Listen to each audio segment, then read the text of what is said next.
honor to be able to participate today in celebrating John Sutinen, our good friend and colleague, his family life, first of all, but also his major contributions to fisheries science, to fisheries economics, and to forming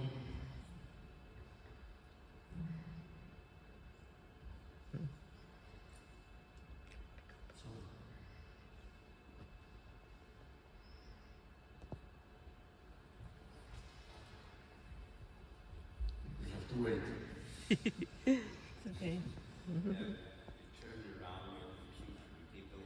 It's up. It works. Okay. So basically, yes, thank you so much. So it is an honor, John, to be here today with you and see your family here and our friends. So today I will basically be exploring something we first published in 2019, trying to find out what could the moratoria timeline be when you have unknown magnitudes of illegal fishing. And we first did this for a high-value species, which kept extending the moratorium because there was illegal fishing.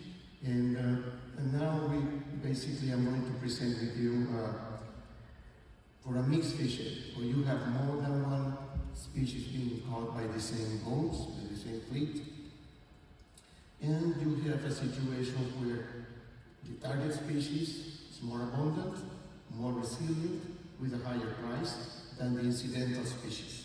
So that's the most difficult case. So how do you deal with that? There's a question we have to answer. First of all, what the moratoria should be, based on what? On the target species, incidental species, and with possible levels of illegal fishing. And also, what should be the subsequent exploitation rate after the moratoria finishes. So that would be basically what we will be exploring.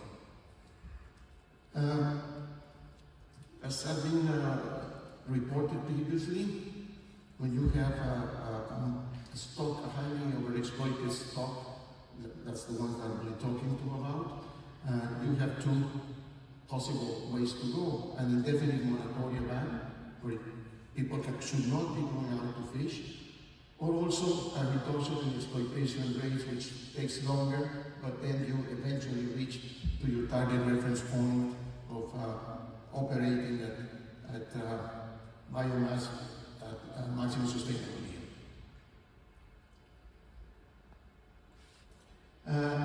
However, there are challenging issues because there is lots of uncertainty associated to what will happen in the future once we establish a moratoria. There are difficulties in enforcement and compliance, as you have reported and studied on for many years, from defining the risk of being caught and also the consequences of being caught as those elements that should inhibit the possibility of free rider behavior and illegal fishing, to the other sociological studies and psychological analysis that you did with your tremendous contributions over time. But again, in many countries, there is still very complex to have good monitoring, good enforcement, and the corresponding compliance. So we have uncertain levels of the presence and magnitude of illegal fishing in many fisheries, especially those of small-scale fisheries, but I think they're also present in industrial fisheries. Of course, climate change is also a major source of not knowing when you should be able to reopen the fishery, when you will be able to reach that target level of biomass. Basically, there is also a recognition of the loss to society when you establish a moratoria, for two reasons. First of all, you're dealing with a depleted stock, so there is a loss of rent, because mostly you will be operating with rent exhaustion, elimination of economic rent to society, but then comes the stock recovery timeline. So people are not being able to harvest the resource, so is also a process of loss of society of welfare in that period. But also, you have the case of non-selective mixed fisheries, that's what I will be talking about, and affected, we look at a target species, an incidental species, in this case, which also has a price, and we will not get involved with unpriced species that are also incidentally harvested ongoing fishing.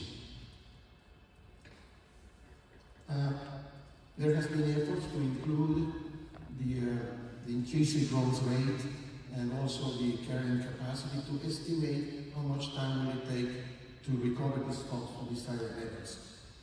And the authors there, Salina and Britten, in 2017, and we calculated analytically and numerically recovery timelines and foregone resource rent under illegal fishing states of nature. Why states of nature? Because we did not develop a function that will determine illegal fishing. We don't know. We just know that there is illegal fishing, which could be in certain range, and we explore the effect of being in different elements of that possible space of illegal fishing. The context, basically, that we try to represent here is data poor fishery status, low compliance with fisheries regulations, illegal fishing of unknown magnitude. There could be an idea of how much will that be, but it's not well known, and a deteriorated state of the fish stock of both target and incidental species. The questions basically posted are what are the moratoria timelines when we are dealing with heterogeneous renewability capacities of stocks, not the same resilience, and of course under possible levels of illegal fishing.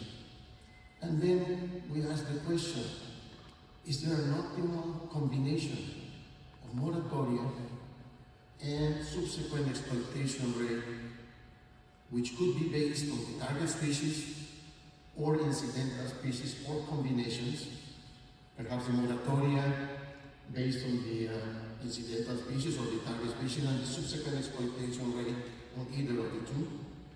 So we explore the possible combinations and try to determine what was the risk of falling below that target reference point for the target and for the incidental species, and also which one provided the maximum net present value for the fishery as a whole. We had this function that shows you both the amount of biomass of species I under alternative illegal fishing. Mu is the moratoria timeline over time. So this subindex 0 is the overexploited stock. That's where you're beginning, with an overexploited stock when you will close the fishery, and how it will be changing over time. So what we did is to solve this function for mu, for the moratoria. In the absence of illegal fishing, we have this expression that will calculate the moratoria for species I on the different levels of illegal fishing. If illegal fishing is 0, this is the solution. But then we can get other, in this case, 3 other levels of illegal fishing. When we have illegal fishing, this is the function we obtain from the same equation, from the same procedure. And as you can see, you have, of course, as independent variables, you have the intrinsic growth rate, in this case a parameter, the biomass of the depleted stocks, the carrying capacities, and illegal fishing.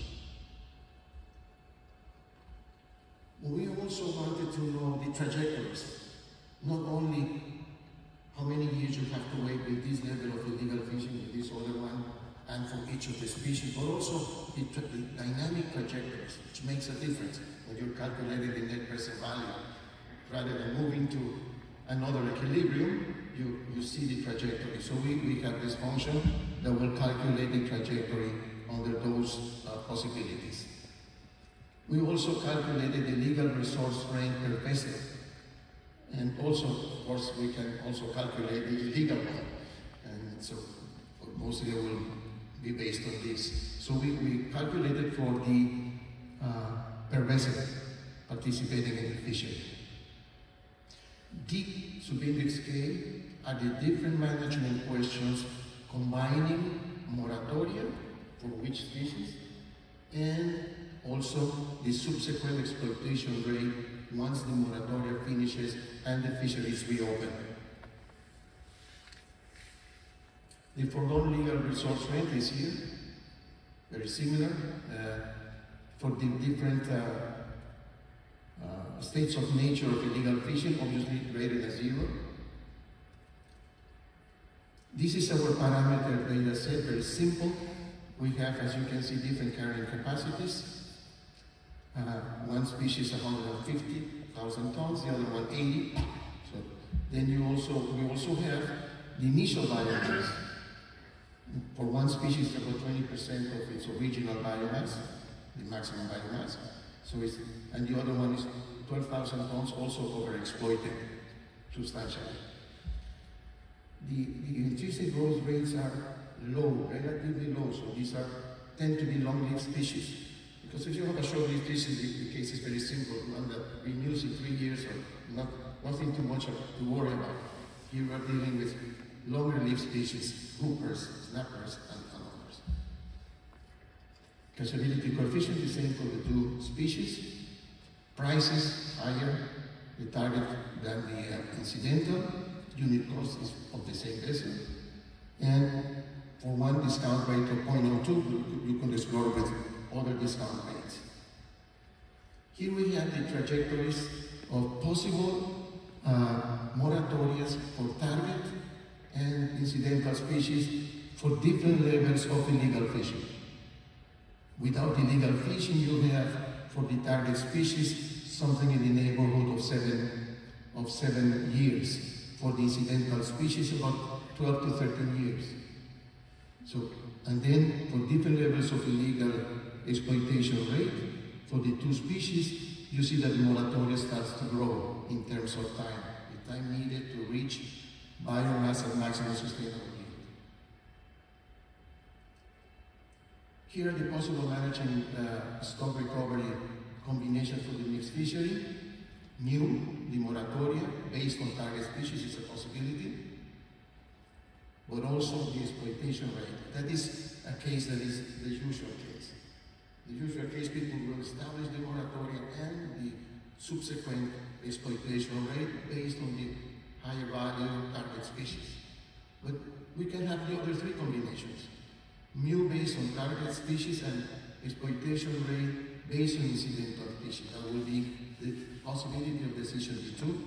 And then D3 is incidental species based on the moratoria and the exploitation rate based on the target species. And lastly, the both moratoria and subsequent exploitation rate based on the incidental species, the four combinations. Here we have the dynamic trajectory for each of those. Okay?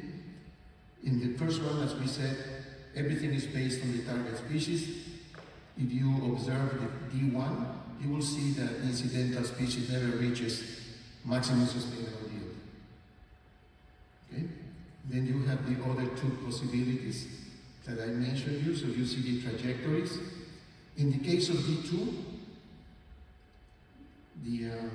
remember the moratoria is based on the target species, but the subsequent exploitation rate on the incidental species, the less resilient species. Eventually, it will reach to maximum sustainable yield, D2, there, and the biomass of the target species will have an overshoot. You will have more of that biomass, and subsequently, of course, it will generate more rent. So it will continue to rent. But you are protecting and achieving, in the longer term, what you achieve, you see the asymptote to the maximum sustainable yield of the incidental species, which had a K of 80,000, so it goes all the way to 40,000 after a good number of years that it reaches. Why too many years? Because the moratoria is based on the target species. So it takes more time when it reaches because the exploitation rate is based on the incidental. So you have the same for the other possibilities, the other two are presented there. Here in this table, I summarize, we have the one is, as you said, the new, the moratoria based on target species, exploitation rate based on also on target, and so on. And you have the years here, the new, the first column, the moratoria, the legal exploitation rate, the illegal exploitation rates that we contemplated, 0.02 to 0.06. Why is 0.06? Because we are dealing here with a species that have, remember the exploitation rate to arrive to maximum sustainable yield is R/2. If you have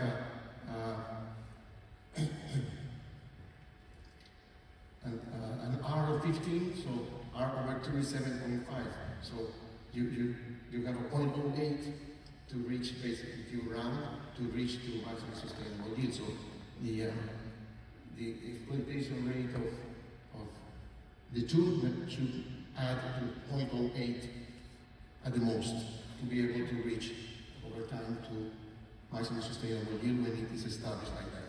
The net present value of the legal resource rate, the foregone resource rate, and the net present value of resource rate per vessel. And as you can see, if you see the numbers, we will take time to explain each of those. The ones I marked in green are the ones that provide the possibility of both species either reaching MSY or getting above incidental species reaching, and also at the same time it provides the highest net present value of resource rent. Here we also did,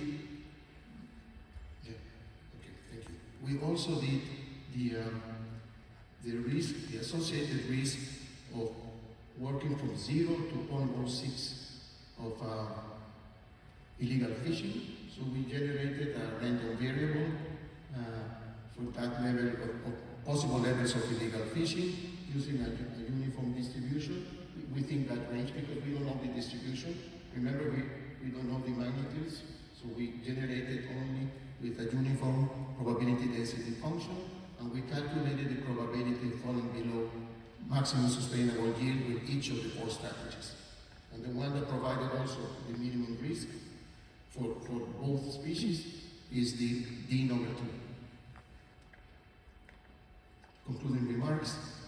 So a combination of species-based management measures such as moratoria and exploitation rate could foster stock recovery to desired levels and maximize resource rate per vessel in a mixed fishery. If you have more species, use the umbrella one as the other fishery instead of trying to put all the fisheries in your analysis. The umbrella one will allow you to do that. In this study, as I mentioned before, the species one, the target, has higher price, higher carrying capacity, higher intrinsic growth rate than the incidental one. It's the more critical case, so if you cover for that, you cover for the others. And as I said, the maximum net present value of resource rent was also estimated and calculated combination that will allow for that. Thank you so much.